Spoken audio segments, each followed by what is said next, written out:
سورہ نوح میں حضرت نوح علیہ السلام اپنی قوم کو کہہ رہے ہیں کہ تم اللہ کی طرف پلٹو اور اللہ تعالیٰ سے توبہ کرو، اور اس کے پھر حضرت نوح نے فائدے گناتے ہیں۔ یغفر لکم من ذنوبکم ویؤخرکم الی اجل مسمی ان اجل اللہ اذا جاء لا یؤخر لو کنتم تعلمون۔ Allah will forgive you of your sins and delay for your specified term. Indeed, the time set by Allah, when it comes, it will not be delayed.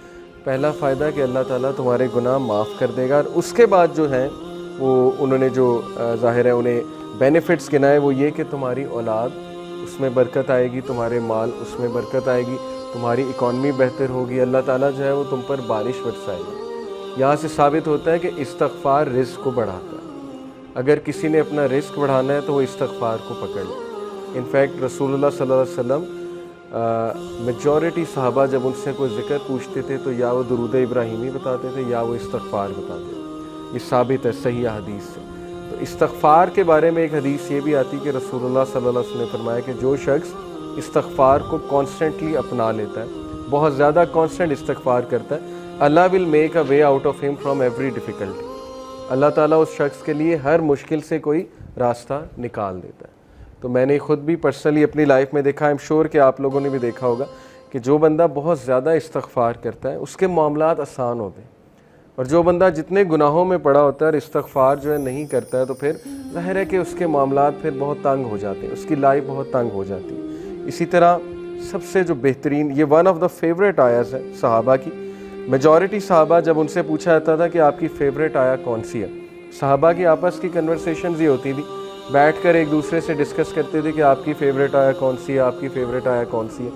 تو چیپٹر 39 ورس نمبر 53 سورہ زمر ورس 53، قُلْ يَا عِبَادِيَ الَّذِينَ أَسْرَفُوا عَلَىٰ أَنفُسِهِمْ لَا تَقْنَطُوا مِن رَحْمَتِ اللَّهِ۔ اے نبی کہہ دیجئے میرے بندوں سے، یہاں پر یا عبادی تمام انسانوں سے بات ہو رہی ہے، الذین اسرفوا علی انفسہم جو کہ زیادتی کر چکے ہیں اپنے نفس میں، who have crossed the limits۔ اسرفوا یعنی کہ اسراف کر دیا ہوا ہے، زیادتی کر دی ہوئی ہے انہوں نے اپنے نفس پر۔ کیا کہو انہیں؟ لا تقنطوا من رحمت اللہ، کہ اللہ کی رحمت سے مایوس نہیں ہو۔ ان اللہ یغفر الذنوب جميعا، بے شک اللہ تعالیٰ تمام گناہ معاف کر دیتا ہے، تمام گناہ معاف کر دیتا ہے۔ ایک حدیث قدسی میں آتا ہے کہ اللہ سبحانہ وتعالیٰ کہتے ہیں کہ اے ابن آدم، اگر تو میرے پاس گناہ لے کر آئے اور تیرے گناہ جو ہیں وہ زمین سے آسمان تک جو ہے وہ ڈسٹنس کو فل کر رہے ہیں، لیکن تم اس سے سنسیئر ریپینٹنس کرتا ہے تو میں تجھے معاف کروں گا۔ ابھی بہت خوبصورت حدیث آپ کے سامنے آئیں گی اللہ سبحانہ وتعالیٰ کی مرسی کے حوالے سے۔ ایک حدیث آپ کے سامنے رکھتا ہوں، علی ابن طالب رضی اللہ تعالیٰ عنہ رپورٹڈ، یہ المستدرک کی حدیث ہے، صحیح ہے اکارڈنگ ٹو علامہ البانی، اور علی رضی اللہ عنہ سے بہت کم حدیث مروی ہیں۔ علی رضی اللہ عنہ reported the messenger of Allah صلی اللہ علیہ وسلم said verily Allah is astonished۔ اللہ کی astonishment یہ اللہ کا ایٹریبیوٹ ہے، اور اللہ کیسے اسٹانش ہوتا ہے یہ ایک ظاہر ہے کہ متشابہات میں سے اللہ knows best، لیکن اللہ is astonished at a servant، اللہ ایک انسان پر اسٹانش ہوتا ہے when he says there is no God but you لا الہ الا انت but I have wronged myself so forgive me for none forgive sins but you۔ یہ ایک دعا ہے پوری، یہ دعا میں آپ کو پڑھ کے سناتا ہوں۔ لا الہ الا انت انی قد ظلمت نفسی فاغفر لی ذنوبی انہ لا یغفر الذنوب الا انت۔ یہ پوری عربی میں جو ہے وہ دعا ہے۔ دعا کا ٹرانسلیشن کیا ہے؟ there is no God but you I have wronged myself so forgive me for none forgive sins but you۔ اللہ اسٹونش کرتا ہے ایسے بندے پہ، اور اللہ کہتا ہے my servant acknowledges that he has a Lord who forgives and punishes۔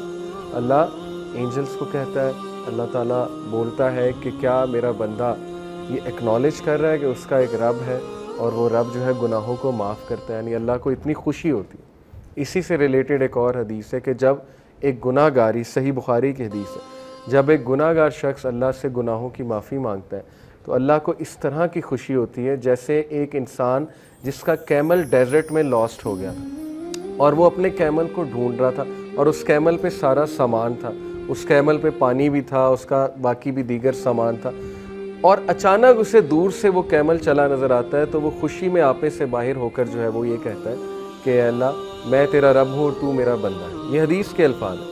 یعنی خوشی میں اس طرح کے الفاظ کہہ دیتا ہے. اللہ تعالیٰ کو اس لیول کی جو ہے وہ خوشی ہوتی ہے جب گناہ گار بندہ اللہ سے بات کرتا ہے, جب گناہ گار بندہ اللہ سبحانہ و تعالیٰ کو پکارتا ہے. ہمیں آن دی ادر ہینڈ شیطان نے جو وسوسہ ڈالا ہے کہ تیرے تو اتنے گناہ ہیں, تو اتنا گناہ گار ہے, تو اس قابل ہی نہیں کہ اللہ تک تیری بات پہنچے, یا اللہ تجھے رپلائی کریں, یا اللہ تیری آواز سنے. حدیث تو کمپلیٹلی اس کے برعکس کہہ رہی ہے. حدیث تو کہہ رہی ہے کہ گناہ گار بندہ جب توبہ کرتا ہے اس پر زیادہ خوشی ہوتی ہے اللہ تعالیٰ میں. And it perfectly make sense. میں ایک ٹیچر ہوں, آپ میں بھی شاید کوئی ٹیچر ہو. جب اچھے اسٹوڈنٹ جو ہے وہ اے لیتے رہے, اے اسٹار لیتے رہے, مجھے کوئی اتنی خوشی نہیں ہوتی, میں کوئی سرپرائز نہیں ہوتا ہوں. لیکن جب بیک بینچر اور ایک ایسا اسٹوڈنٹ جس کا ریکارڈ ہی کوئی نہیں ہے وہ اگر اچھے نمبر لے لے تو میں اسٹونش بھی ہوتا ہوں, اور ظاہر ہے کہ مجھے دگنی خوشی ہوتی ہے, شاید اس سے بھی زیادہ خوشی ہوتی ہے. It perfectly make sense. Okay, تو یہ اسٹونشمنٹ کے بارے میں, اللہ کی اسٹونشمنٹ یہ اللہ کا ایٹریبیوٹ ہے کہ رب اسٹونش ہوتا ہے. اور اسی لیے اللہ نے اپنے عرش پر لکھوایا نا کہ ویریلی مائی کمپیشن اوور کمس مائی رائت. بے شک میری جو نرمی ہے یا میرا جو کمپیشن ہے, میری جو محبت ہے, میری جو مرسی ہے, وہ میرے غصے پر حاوی ہے, وہ میرے غضب پر حاوی ہے. اور ایسا ہی ہے, ہم اپنی زندگی کے معاملات دیکھ لیں, اگر اللہ ہمیں ہمارے گناہوں پہ فوراً پکڑ شروع کر دے تو شاید ہم میں سے کوئی بھی زندہ نہ بچے, تو شاید ہم میں سے کوئی بھی جو ہے وہ اس زمین پر چل نہ سکے. لیکن کتنے چانسز دیتا ہے, کتنے چانسز دیتا ہے اللہ. آپ یہاں سے اندازہ لگا لیں کہ خالد بن ولید کو چانس دیا اللہ نے. ایک ٹائم پہ وہ دشمن ہے رسول اللہ صلی اللہ علیہ وسلم, اگلے ہی ٹائم پہ وہ ایک ایسے کمانڈر بنے کہ ان کے سیف اللہ کا لقب ان کو دیا گیا. حالانکہ ظاہر ہے ایٹ ون مومنٹ گناہ کر رہے ہیں, نبی کے خلاف تلوار نکال رہے ہیں, اس سے بڑا گناہ اور کیا ہے. بہت بڑے بڑے گناہ لوگوں سے ہو جاتے ہیں, لیکن اللہ کا دروازہ ہمیشہ کھلا ہے. اللہ کا دروازہ کبھی بند نہیں ہوتا. انسان خود دروازہ بند کرتا ہے, اللہ کبھی دروازہ بند نہیں کرتا.